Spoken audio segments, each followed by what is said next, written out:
Praise God, praise God.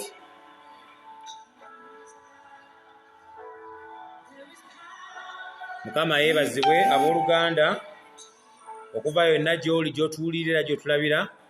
Mukama waffe yeebazibwe era aweebwe ekitiibwa Katonda w'ekisa ekingi oyo atubeera mu buli mbeera. Njagala okubaaniriza nate mu kiseera kino buli omu gy'ali gy'atulabira. Mukama waffe yeebazibwe era erinnya lya Yesu lyebazibwe, Mwana Katonda omulamu, olw'ekisa kye n'okwagala kwe. Manyi tuyita mu bingi mu kaseera bwe kati, naye njagala okwebaza Katonda olunaku olwaleero kubanga atukoze bulungi wakati mu bisoomooza n'abeerawo wamu nze gye ndi naawe gy'oli. Kale twebaze Katonda olwa byonna by'atuyisaamu. Neetwaka yaffe badde yeekyanza okuva mu ntandikwa, naye Katonda asigadde akola ebyekisa. Twagala okwebaza Katonda olwa byonna by'atukozesa. Era mbakoowoola kaakano kyeyali nga vidiyo eno ne banno, kyeyali nga vidiyo ne munno, tusabe. Omulamwa gwe nakwata munene naye gulabika Sitaani ayagala gwefunza ng'aleetamu amaanyi ge okutusobesa okulaba nga tatusobosa genda mu maaso, naye Katonda mulamu era n'okukola akola. Kale katusabe.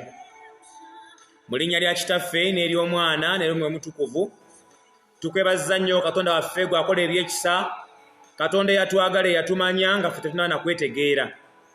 Nzija mu maaso go Ayi Kristo Yesu Omwana Katonda omulamu olunaku olwaleero nga nkwebaza olw'obuwanguzi bw'otutusizzaako kubanga wakeesezza obudde era nakakano Mukama Katonda ng'okyatambula wamu naffe. Kyenva nkoola Ayi Kristo Yesu Omwana Katonda omulamu, oyongere okubeera naffe, oyongere otulabirira, oyongere otuwambaatira, oyongere otutambuza mu kaseera kano Katonda yeza byonna ataggwaawo nga tugenda mu kusaba n'okwegayirira olw'ebibi ebyo Mukama Katonda bye twasenza mu bulamu bwaffe mu ntandikwa z'amagenda gaffe. Tumanye Katonda w'ekisa ekingi gwe w'obeera naffe otuwanguza bingi. Tumanyi na kino ogenda tuwanguzisa. Omulabe Sitaani ng'abadde yeegulumiza Katonda yeza byonna ataggwaawo, tomuganya mu kaseera kano. Jangu obeereko enjegereza okutula kaakano Kristo Yesu Omwana Katonda omulamu. Nkwebaza kubanga mmanyi ogenda kikola.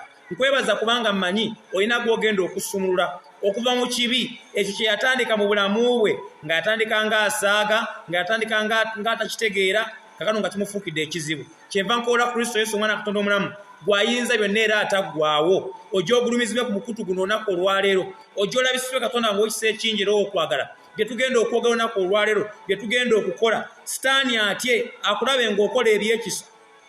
Katonda yinza byonna ataggwaawo akulabe ng'otambulira mu ffe, akulabe ng'otukolera, akulabe Katonda yinza byonna ataggwaawo bwe ng'otambuza ebyekisa era ng'otukolera Kristo Yesu Omwana Katonda omulamu. Kyenva nkusaba kaakano nga tugenda mu maaso n'obuweereza bw'olunaku olwaleero, obeerewo, ojje otugabirire, ojje olabirire Mukama Katonda omukutu gwaffe guno nga tutandise bupya. Kabaka bakabaka jangu obeerewo. Toganya mulabe Sitaani kujja kutunakula nate, ssanyu lya kusinza na kutendeza. Ne mu byonna tumanyi waliwo amaanyi mu linnya lyo. Kale bwe tulyogera leka emizimu givunname, leka enjegere zikutuke, leka Mukama Katonda amazzi geeyawulemu, leka Mukama Katonda osigukulule ebisingi n'ebyasimbibwa byonna byonna biveewo mu linnya lya Yesu Omwana Katonda omulamu. Nyongera okukola Kabaka Kataata obeerewo. Nyongera okukola Katonda wange ow'ekisa ekingi ojje weegulumize. Nyongera okukola Katonda yinza byonna ataggwaawo, ojje olaga ekisa kyo. Obeeko omukyala n'omwami gw'okwatako, osigukulule agabi Sitaani gadde gamuteeka mu bulamu bwe, agadde gamubonyaabonya, agadde gamumalako emirembe, agadde gamukola obubi. Kabaka Kataata amanyi ag'amaanyi ogalina. Kyenva nkusabira nga nkwegayirira ojje obeerewo, ojje otuyigirize okusaba n'okwegayirira okusobola okusigukulula agabi mulabe Sitaani gatuleetako mu Kristo Yesu Mukama waffe nsabe nga nzikiriza. Amiina. Nyongera okubaanirizamu abooluganda buli omu gy'ali nate. Leero tugenda kukozesa obudde bwaffe mu ka speed tulabe nga tunaagenda okumalako wano nga Sitaani atidde. Tulina eddakiika ziyinza obutaba nnyingi nnyo, naye mu byonna njagala Katonda waffe alabisibwe. Njagala Katonda waffe alabisibwe mu byonna byonna bye tuyitamu. Njagala Katonda waffe alabisibwe mu byonna byonna bye tugenda okukola. Njagala Katonda waffe alabisibwe mu bulamu bwaffe. Njagala Katonda waffe alabisibwe gwe gy'oli ng'omuntu. Nsaba Katonda waffe alabisibwe mu by'oyitamu olunaku olwaleero. Kale kyenva nkusabira, kyenva nkwegayirira byonna byonna by'oyitamu akaseera kano bikwase Kristo Yesu Omwana Katonda omulamu akulwanire, akusobozese kubanga bingi naye manye Katonda asigala mwesigwa mu byonna. manyi bingi byoyitamu nga biva mu misingi ne Katonda asigala mwesigwa mu byonna. Kale muganda wange yonna yonna gy'oli fuba okulaba nga osinzaamu naffe osabira wamu naffe tulabe ekisa kya Katonda nga kikola eri obulamu bwaffe. Toganya mulabe Sitaani kujja ku mukutu guno wadde nga netiwaaka egera neyeekyanga naye gwe beera munywevu akasente Katonda gy'ali era n'okukola akola. Akasente Katonda agenda kukolera nawe olunaku olwaleero tunaagenda okuva ku mukutu guno nga Mukama akoze ebyekisa. Erinnya lya Mukama Katonda lyebazibwe. Kale nyongera okujja nga mbajjukiza nti last week twayogera ku bigambo ebimu bye twayogerako ng'ekimu ku byo kye twayogerako kyali kigamba nti ebirimbo bye tukola lies okulimba kwe tukola mu maaso ga Katonda kutuyisa bubi era kutujja mu maaso ga Katonda. Ne tugamba nti abamu twatandika obulamu bwaffe mu kulimba nga tulimba olw'ebyo bye twagala okwetuusaako, ng'olimba oyitewo, ng'olimba otuukirize ggwe by'oyagala, naye ng'ate Katonda wo si bw'ayagala otambule. Katonda nga tayagala otambule bw'otyo kubanga ggwe oli mulonde we. Kale bw'oba oli mulonde wa Katonda ayina by'ayagala obeeremu era ayina by'ayagala olabe era ayina by'ayagala obeere. Bw'oba oyita mu mbeera esoomooza tekitegeeza nti olina kulimba. Bw'oba olina gw'oyagala okonvinsinga omuteeka kusaidio tekitegeeza nti olina kulimba. Naye Katonda waaba ng'ali wamu naawe kitegeeza nti olina okukola ebyo ebisaanidde mu bwakabaka bwa Katonda gw'okulabisibwa. So kitegeeza tulina bye tulina okwejjamu ng'abantu Katonda alyoka alabisibwe mu ffe. Tulina bye tulina okukola mu maaso ga Katonda olwo alyoka alabisibwe mu ffe. Era tulina ngeri gye tulina okusaba Katonda alyoka atuviireyo. Kyenva nkwegayirira ggwe nti lowooza kiki ky'olowooza Katonda kye yaliyingiddemu mu bulamu bwo alabisibwe. Kiki ky'olowooza Katonda kye yali kukoledde alabisibwe mu bulamu bwo. Olowooza walikoze otya Katonda okusembera mu bulamu bwo okubanga atambulira wamu naawe. Bye bibuuzo bye njagala weebuuze era bw'omala okyebuuza okkirize Katonda akole. Era okkiriza Katonda akole omuleke akole, omuwe tayimu akole. Era bw'omuwa tayimu okukola okkirize akolere mu ggwe nga ggwe bw'oyagala kubanga tulina bye twagala Katonda atulageko mu bulamu bwaffe. Ebyo kwe tusinziira ne tulaba Katonda ng'atambula wamu naffe. Wabula nga tetukoze biri byatayagala ebyokulimba, ebyokulyazaamaanya nga bwe twayogerako Sande yakola ki eyaggwa nti abantu abamu tulyazaamaanya, tukola ebitasaanidde, tukola ebintu ebitali bya bwa Katonda. Era we tubikola nga tulowooza twagala kuyitawo naye ate okuyitawo kwaffe ne tutayitamu kubanga bye tukola ebyo Katonda si byayagala. Kale nga tugenda okusaba olunaku lwali lwakusaba naye njagala nga tugenda okusaba olowooza Katonda biki byakwagaliza ebyo bijje mu bulamu bwo obijje mu misingi gyo. Eyinza okuba bizinensi nga gye watandika naye nga mu kugitandikaako ate ggwe olina bye wakoleramu ebitaweesa Katonda kitiibwa. Katonda n'atunula n'alowoozaamu engeri gy'ayinza okuzza ku mulamwa naye nga wakyama dda era nga byokola biraga nti wakyama dda. Kati ng'oli awo weebuzaabuza bizinesi ezitambula olina embeera gy'oyitamu erabika nga tetambula naye nga ggwe weebuzaabuza naye nga Katonda munyiivu gy'oli. Era nga naawe omanyi bye wakola mu ntandikwa bye bikulemesa ate omuntu kwagala okubivaamu ne mulemererwa okubivaamu kubanga oba wagenda buziba mu byo. Olunaku olwaleero Katonda ayagala okukutaasa era mu kukutaasa okwo kinatandikira ku ggwe. Nga kitandikira ku ggwe kitya nti olina okwogera ebyo ggwe by'omanyi bye weekolera. Bwe kuba kulimba nga guwalimba omanyi nti walimba teweetaaga muntu kwesibako nnyo. Bw'oba omanyi nti olina omusayi gw'owayiwa teweetaaga muntu kwesibako nnyo kubanga omanyi omusayi gw'owayiwa nawe mwennyini ogumanyi. Teweetaaga muntu kwesibako nnyo wabula weetaaga kwejjukiza ggwe wekka na wekka. Bw'oba omanyi olina abantu be wabba, those you cheated, oba omanyi olina forgery gwe wakola, oba omanyi olina pretense gye wakola nga weefula ky'otali kubanga olina ky'oyagala okuwangula. bw'oba omanyi nti olina corruption oba ebintu embezzlement ze wakola toyetaga na muntu kujjukiza nti wabba gundi gwe kyejjukize gweka na wekka bw'oba omanyi olina unfair exchanges ze wakola ebintu nga wawanyisa ebintu nga si bibyo nga mu bayibuli mulimu omwami Yakobo ne mmamu ne muganda we Esau balina okuwanyisa kwe baakola tekwali fair mu ngeri emu oba endala naye ate Katonda yali mu exchange muno olwedde mwali kubanga bagikola by making a gentleman's understanding agreement ne bakkiriziganya kola bwoti kole bwoti ne bakkiriziganya ng'abantu Mukama akuwa ekisa ng'oyita mu by'oyitamu olowooze nti kino kyenkola kino kyendowooza kino kyengenda okola kinyingiza mu ndagaano ki kubanga ebibi bye bitugoberera kuva mu ntandikwa yaffe ziba ndagaano ze tukola n'okuandesitandi endagaano n'omugamba nja kuwa 25% ku by'obugagga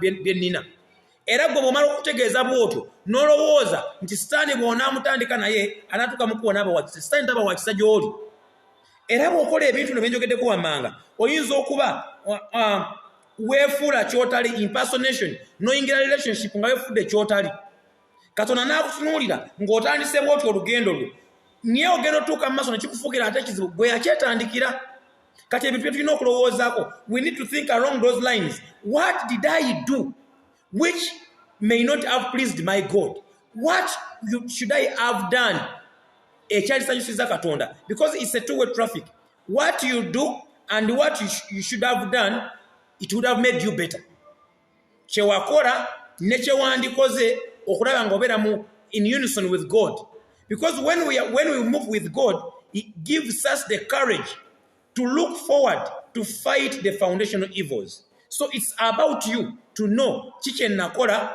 kiki nandikoze okulaba nga mbeera mu kifo kino oba mu mbeera bweti so you choose to go back to where you would have been or to be where you are but the best thing is if you had made what we call a long turn nga wakyamira ku ludda olukyamu however far you've gone you can still come back to God and you make your path right Bible yatugamba tajjukira byayita wabula ye wabazzo tukolera atukolera awo wetumukkiririza era wetukakasiza nti katuli naye when we reform atugamba mu kubikulirwa 2:4 nti jjukira gye wagwira bw'ojjukira gye wagwira ye kyamayagala weenenye oddemu okole bye walina okukola what you would have done leave what you did don't do again what you used to do but now do what you would have done before bye walikoze luli ebyo Katonda byatwagaliza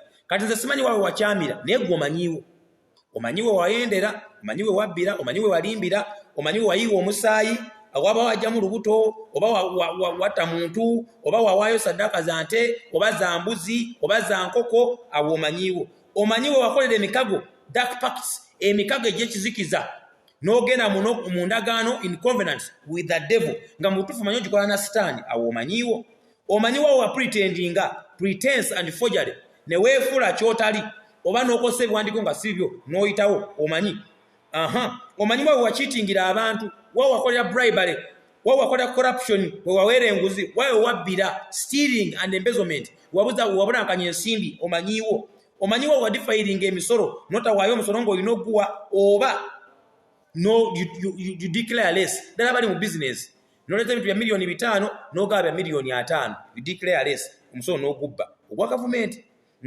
womanyiwa you did unfair exchange omuntu najja okugula kilo ya kawunga oba ya sukaali n'omwa afu ne kwota business ng'etandika oyinza okuba kati tokyabikola naye kubanga wabikola mu ntandikwa business bigibalirwako kyenkanyi you made some illegal trading impersonation njogeddeko pretense njogeddeko there's what we call syncretism whereby you merged Katonda omulamu you brought in God and other gods those are some of the foundational evils and when we talk about foundational evils we are talking about things some of them are not painful if you have your God and the other gods people may not even realize ntoyina bakatonda babiri but the way the pain you go through as an individual is a very sharp pain nti bwekiro ebintu bikulumba nebikola bubi your money is swindled in a way you don't even understand You are putting your money somewhere you may never even gain from. Those are foundational evils. Bikulira munda. Slow but sure. Slow but sure. Every now and then you are losing money. You are getting accidents. Your vehicles are getting accidents. Your houses are catching on fire. In simple manners. But the devil is taking his portion. Or dependingly. So syncretism. You merge gods. The Almighty God is on this side. And the small gods are on the other side. Sunday you come to church. On Wednesday on a fellowship, Thursday you go and you worship other gods. That's syncretism. God does not want that. But the Bible says in the book of Exodus that our God is a jealous God. Katonda wa abuja is a jealous God. He doesn't want any person to be exalted around him. He wants to be him. Ayagala kubeera nga ye. Tomugata ko mulala yenna. But syncretism, you bring this God and another God and you bring them together. And what happens? Those variety of gods, they are the same God which caused David problems, the same God which caused Solomon problems in his father's kingdom. So you need to know, what should I do and how should I do it? Then, you need to speak loud about them. When we are praying, we pray loud about them. Kubanga obimanyi katoba wekaka mu kisenge kyo oba ogenda mu ttooyi oba ogenda mu ttale oba ogenda ku lusozi oba ogenda mu kibira naye n'obyogera n'omugamba Mukama nabba abantu nina be nali azaamaanya nasaddaaka nayiwa omusaayi gw'omuntu nayiwa omusaayi gw'ensolo nasembezaako bakatonda abalala. And when you open up like that, you give God a mighty hand. You give God a go ahead to helping you. It's personal. This deliverance of foundational sin is personal because it calls for your personal involvement. Gwe mwennyini okwewaayo n'ogamba kino kankiyingiremu kama mbaya ni mbaya ekijja kijje kanwane ne sitaani ono kubanga waliwo ebintu etuyitamu ebya foundational sins bituluma muli kimugunyu. You may be a husband and your wife doesn't know what you're going through. You may be a wife, but your husband doesn't know what you're going through. You may be working in the same company, but your fellow workmates, they don't know what you're going through. Nga chikulya munda mpola, chibanga chigenge, chikulira muli mpola. Tomanyi nacho, abantu tomanyi choyitamu unless you open up. That's why I call it personal. Cha buntu chikulya mpola. Paka rochivira mu buntu. Because people will see you being paid. Nga bakusasula. But at the end of the day, after being paid, you never know where your money goes. You get a job, you are well employed, but you don't even see where your money is. You don't build a house, you don't have a car, you only pay rent, transport to work, the month ends, you begin a new month. Like that. You don't see where your money goes. So those are what we call foundational evils. They eat you slowly but sure. They mistreat you slowly but sure. Last Wednesday I told you of a man I know. This man is rich. And when I talk about rich, he's rich, he has the money. But despite the fact that he has the money, this man does not put on closed shoes. The devil he collaborated with in syncretism. And this man is in church. But he does not put on a suit. He does not put on good shoes, closed shoes. Only puts on open. He does not tuck in his shirt. He does not tuck in his shirt. He puts on, there is a way he puts on. Like always the casual, even when on wedding casual, even on a special day, he puts on casual. The devil tricks us in a way that he came to steal, kill, and destroy. The devil can steal your respect. The devil can steal your joy. The devil can steal your appearance. The devil can steal your happiness. This man, every Friday to last night, Saturday, I know Sule well. Whether Kurumbe, he can even look around for any person, even when he doesn't know these people. He goes there and sleeps over. Nasura Kurumbe, nenga asuze well. Because the devil says every Friday, Saturday, you have to sleep outside. Nagamba ngenze ku prayer mountain, nenga tagenze kusaba. He's just there to fulfill his devil's command. So this is foundational sins. These foundational evils. They fall us. They mistreat us slow but sure. Bitulumia mpola. People lose money. People lose friends. People lose relationships. People lose jobs. Slow but sure. Nga toyina musango gwokoze. But from the blue, you are going. We are sorry, we can no longer accommodate you. And you say, out of all this, why me? But behind, there is an evil spirit tracing you. And to break off this evil spirit, you need to know where did it start from. So many people, when they come to pray, they just pray.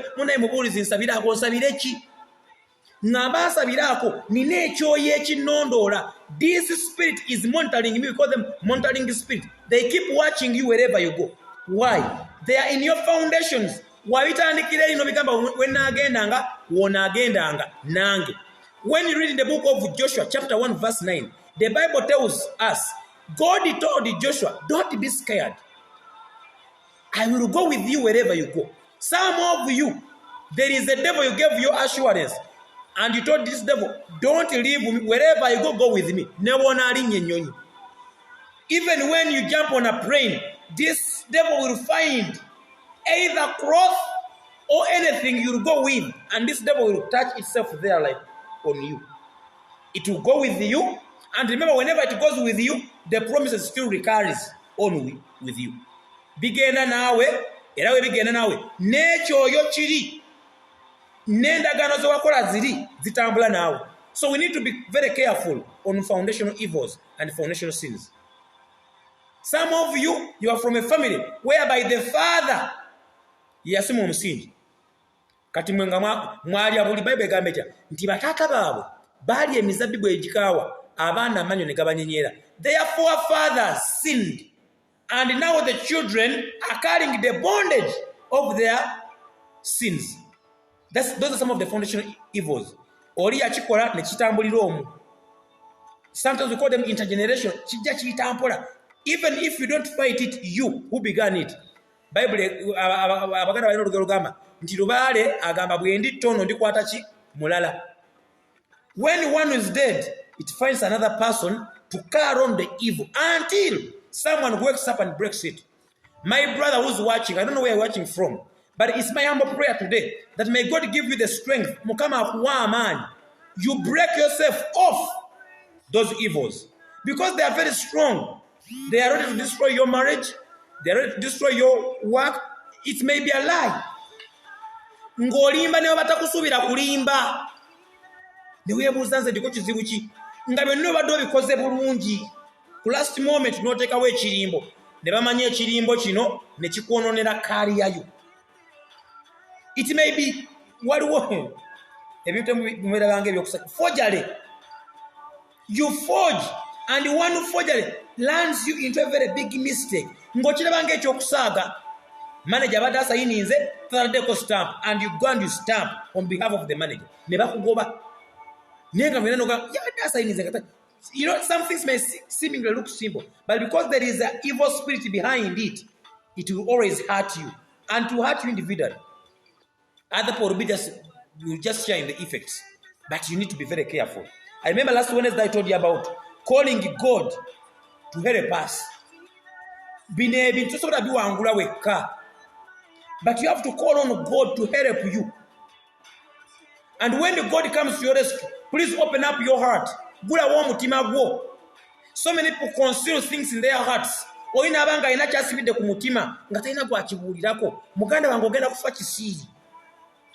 Share with some people, some men of God, I know more. Share with some people and tell them, you know what, I'm passing through this situation. Can you please pray with me? I don't pray for people. I pray with the people.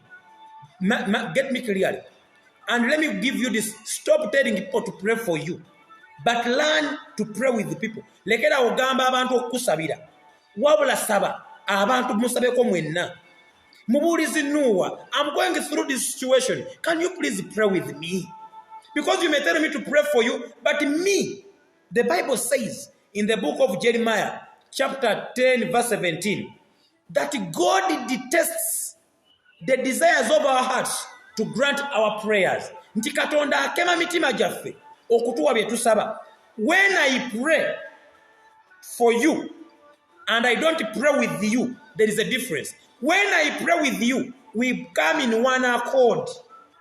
When we descend in one accord, our prayer, my supplication for you becomes your prayer. And when you pray, your prayer lands into your heart. And by the time God checks your heart, your prayer is there. Kanti bagambe bwenti. Nti bwe tubanga nze nsaba naawe nga sikusabira nze sisabira abantu wabula nsaba n'abantu because gwalina ekizibu kyoyagala okusabira. So what I do when I pray with you, as I'm praying, because in the next few minutes we are going to be praying, as I'm praying this side, you are also praying. So what I do is called supplication. Nkusabira.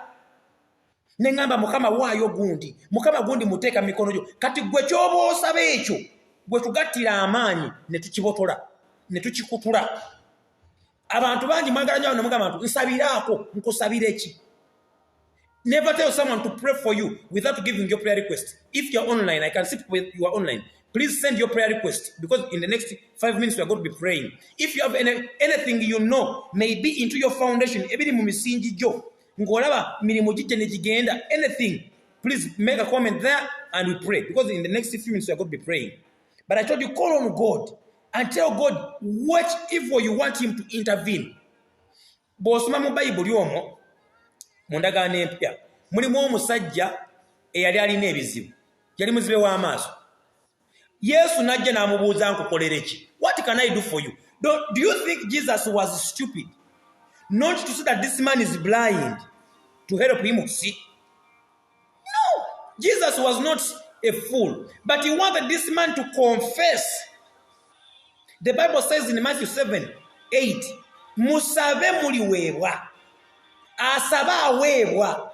You need to say it yourself. The Bible says in Romans, confess with your mouth, yogera na kamwako. There is a power in speaking with your own mouth. There is a power in me supplicating with you. Nenkusabira. Amaanyi ago gekatako nago gali gosaba olwo oba obotola. Oyinza okuba tolina maanyi. Oyinza okuba some people say munaye nze simanyi kusaba. Buli omu amanyi okusaba. A prayer is saying meaningful words befitting your situation. Essaala kwe kwogera ebigambo ebijja mu mbeera gy'oyitamu. You don't have a job. That's your challenge. Now, you cannot tell me that you have no words to tell God. I don't be stupid. You don't have words to tell God that I don't have a job, I want a job, but I don't know how to pray. Nobody is teaching me how to pray. No. You know the pain you are going through when you don't have a job. Omanyi obubi bw'oyitamu. Omanyi okusabiriza abantu b'osaba. Omanyi kati nawe okooye okusabiriza. Mukama mutegeeze, say meaningful words. Mutegeeze ebigambo nga bwe bw'obiwulira. Mukama ansaba onnyambe. Sirina mulimu. Nkooye okusabiriza. That's the prayer. When you read in the book of 1 Samuel, this woman went before God. Yagenda maaso ga Mukama n'ayogera naye. Kabona eyaliwo yatunulira Kaana ng'omutamiivu. Lwaki? Kubanga yayitayita mu mbeera Kaana gye yali ayitamu. Some people you go to pray for you, they are not in the same situation you are in. The situations they are in are totally different. So when you go for them to pray for you, they cannot be you because they cannot even imagine what you're going through because they have never even been through that situation. But when you go yourself for prayer and you bring your reason before God, God will listen very carefully. Why? You are speaking out to your heart. The Bible says in 1 Samuel that Kaana poured out his heart. N'ayiwa omutima gwe mu maaso ga Katonda. Nze sisobola kuyira mutima gwe mu maaso ga Katonda. So nga ate nsobola okwegayirira Katonda ku lulwo. Kyenva mbagambye, I don't pray for people. I pray with the people. And my prayer is called a supplication for you. Nsaba nkwegayirira ewa Katonda. Ne mugamba Mukama yingira mu nsonga za Emma. Mukama yingira mu nsonga za Isaac. That's how I say it. So that kwefula Isaac, I cannot become Isaac. I cannot become Emma because I'm not. But when I'm praying with you, I am forced to understand you more. What are you going through? How can we handle it? So as I'm supplicating, I bring your issue before God. And then God intervenes. Don't say, Musajja wa Katonda. No, nawe Katonda. When Jesus came, when he died on the cross, he opened up the door. that your prayer, if you say it in sincerity, what will praise God? When you say it in sincerity, God can hear it. No mutimu nememe menyese. Don't just pray, but pray with a sincere heart. Ngowira byosa mu butufu birina amakulu. Tosaba busabi. Sabe birimu amakulu. Kubanga ntanyo gamba abantu bubo yagala omwana. Oyinza obutasaba na mukyala nogamba kama tunanjagala yo omwana nga mufunye mu moyo mulungi. Mukama n'amanya nti ono okufuna omwana ayina okukola embaga. Bwamala okukola embaga nalo kafuna omwana. Okitegeera kati mukama amanya nti ate okuweesa ekitiibwa olina okukola embaga ennungi. Atoyinza okugamba mukama ansaba omukyala, mukama nti wasabidde omukyala ayagala kuzaala baana. So you need to be careful when you are praying. Essala zo zinaawulirwa. Kati ate mu ssala eno ey'okusumululwa okuva mu bibiri bitwesibiramu emu bya kika kyaffe abamu bakuyingiza mu bino ebyekika n'obitandika ng'okyalina mwana muto nga tomanyi na kumanya. Nze I told you sometime back I was born a twin and a weird twin. So there are things they used to do to me even when I don't know. Golaba kuliisa mpogola, those are covenants. Ngezi kutanso kyali mwana muto mu foundation kati okula empogola bazikuwa bwogenda ku nnyimbe gwazikiza omuliro gufuka mu bufusi. So stali natandika okuwamba. By the time you grow up you already covered in sin. You need to be careful and God need to help us. And as we are praying, if you have any prayer request, please submit. We are praying now. But as we are praying, one, think about the lies. Bannayo okulimba kintu kibi. Era abantu bangi we've begun our lives on lying. Next time akwewuunya. The devil looks at you and the devil is wondering which kind of person you are. Because you've built your life against lies. Newatasanide kulimba gwolimba mbo oyitewo. Naye byotadde mu bulamu bwo mu ntandikwa. Ekirimbo either ino kirimba all through paka kufa. Niye ngate mute bisoboka. Nawe omanyi walimba, omanyi you did forgery. Mulaba kati member parliament aba forgery ngempapula. Baka nsoba sokolayo mu court etandi soba sokolayo. Forgery. One time it will catch up with you and the devil is very bad. Akuwanika waggulu bwoti n'ogwo oguwera. Newe gunda wawe pu ne bakuwulira buli omu n'akulaba. Tiite yasomera mannya ga gundi ngomaze okwewanika. Ekyo kimu. Bloodshed and evil sacrifices. Omusayi gwe wayiwa mu butuufu oba ogumanyi. Saddaaka za sitaani ze wakola ozimanyi tewetaaga na kujjukiza kati kenzogerako olaba bye wakola ebya sitaani. Gye baakutwala n'oteeka ssente mu kabbo emmwanyi ze wajja mu kize walya mukama byonna byonna akola ki abiraba. I have seen your message. You want to get a God-fearing wife. God is going to grant you that wife.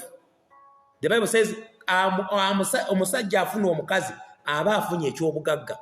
Abakazi ba muwendo nesi buli mukazi. Niyo omukazi atya Katonda. Oya kyekyo muwendo tuna kyabakoze eki kyabakuwadde. And I pray for you that may God open your eyes so that you see that woman who befit your requirements in the mighty name of Jesus Christ. Together, so if there's any other person with any prayer request, please submit it and we pray together in the same. Another one, dark pacts, emikago, ejekizikiza, covenants, endagaano z'ekizikiza. Ne bakusala omusaayi, ne bakuteeka ku mwanyi, n'oyo ne bamusala ne bamukuwa ne mukola emikago. Oba ne bakusala omusaayi, n'oguleka mu gy'otamanyi. Those pacts, emikago gye wakola, endagaano ze wakola, they will bind you until when? You even never know. Another one, pretense and foolery. Pretense, okwefula kyotali. N'okubuzaabuza abantu. Foolery. N'ogamba nze kino naye nga tekyo kiri ate omwana n'obuzaabuza abalala n'obakozesa ensobi. Foolery. It's a sin. You need to be careful about it. Another one is cheating and bribery. Okubba ebintu by'abalala. N'okubulankanya. Ebyo ate abantu babikolanga ebyokusaaga nga mubikola muli munda mpolampola naye nga sitanya kutaddeko amaaso bwati akulaba. Ekirala, corruption and stealing and embezzlement. Biri nnyo mu gavumenti. Oyo yali enguzi, oyo yabulankanya ssente za gavumenti, oyo simanyi yakola bwati. Gwoyinza okulanga embezzlement. Embezzlement is stealing, kubba kwennyini. Ate amateeka gwe tobbanga. So you need to look about it. tax deflation and okubuzaabuza emisolo n'okugikendeeza kive bayibuli ekyogerako muwe emisolo era mugiwe mu butuufu bwagyo ekyo nakyo kive and fair exchange n'omuntu n'omubuzaabuza mu byenkyusaganya olina omuganga ngenda kuwa ente sometime back nyinawe gye nagula ente omusajja mugagga gwe nagulako ente very rich man in Bali ente ze nagula sizeyampa ne mu bugagga bwe yaraba nga zampadde yeza roza zinalifunye nyate mukama yamba kusati ze zankolera simanyi ye kyayitamu nenze zankolera so exchange ezo omuntu wagula kira afuna kiro bomugamba ngenda kola kino kyafuna we need to think about it carefully bakagataganya bakatonda separatism kibi bobosa za okwesiga katonda omulamu trust him and him alone bobosa za okwakonde bekatonda bya biwesiga genda nebyo Bible yega mubuguma te mubuguma munyoga te munyoga n'abawandula. God wants you to be for him and him alone. Our God is a jealous God. Mubeereko yekka awo ojja kuba ojja kuwangula n'ekisembayo never keep it secret. Tokyesibira mu mwoyo. Abantu asinga okufa obubi bafa kubanga balina ebintu byebasibidde ku myoyo gyabwe. Kati gwe bumanya ngati kino bwekiri kyogereko era mu kukyogerako Mukama ajja kuwa amaanyi agakyovakaminga. In the name of the Father, the Son, and the Holy Spirit. Let's pray. This song says, break every chain. You don't have the power to break the chains about you. But God himself has the power to break every chain in your life. We have chains of bondage. Ebijegere ebitusibye mu buddu. Nga because of this, the evil in your foundations, now you are tied up in chains. You have tried everything, but because of those covenants, but the song is saying there is power in the name of Jesus. It's only that name. It's that same power that can resurrect the dead. It's that same power that can bring back life. It's that same power which can untie you. It's that same power which can drive you from all the wrong turns you've taken. It's not all about how much you can pray, but it's how faithful your prayer is. Oyinza osaba essala nga yadakiika 2 naye ng'ebigambo byo obitesitese bulungi. Kale nga ndi eno nga naawe oli eyo saba tusabire wamu Mukama akutula agajegere agazima agadega kulondera agakutuleko agoya agadega tamuna agakutuleko agadega kulemesa agakutuleko mu linnya lya Kitaffe Mwana Katonda omulamu. We thank you, dear Lord Jesus, the King of glory. Father, I come before you this evening because we know in your name there is the power to break every chains of bondage, to break all chains of transgression, to break all chains, Lord Jesus, of unsuccessfulness, to break all chains of shame, to break all chains, Lord Jesus, of failed careers, to break all chains, Father, of failed marriages. Lord Jesus, I kindly ask you, in the mighty name of Jesus Christ, stretch your hand upon your people. Stretch your hand upon each and every one who is yearning, Father, to be broken off the foundational sins, the foundational evils, the foundational breakages. Father, we know that if you break us from them, if you disintegrate us from them, Father, we shall successfully live a life of joy. Mukama nkwebaza kubanga mmanyi oyina lero kugenda okutakuluza kugazima gade gamulemerako okuva wansi agamu nga yagasikira gali gabajjajjabe gali gataata teyagamanya agamu yakola lwa butamanya yayingira mu ndagaano omulabe Sitaani nga tamanyi. In the mighty name of Jesus Christ, I rebuke all the pain, I rebuke all the tears, I rebuke all the nonsense power of the devil which may have been spying upon us, which may have been deterring us from going to our next levels, which may have been disconnecting us from our successes, which may have been disconnecting us from the people who have helped us. Lord Jesus, I come before you this evening, praying with someone whom I know is going through a terrible moment, someone who's looking for a married wife, Father, you know, you sent forth your word and you heal. Father, you know, it's your word which can purify us. Father, you know, it's only your word which can disconnect us from the devil. For Father, I pray for each and every one who's looking for redemption from you, Lord Jesus. I pray for each and every one who's looking for your mercy. I pray for each and every one who's looking for a breakthrough. Father, raise your hand upon them and you bring breakthrough in their lives, Lord Jesus.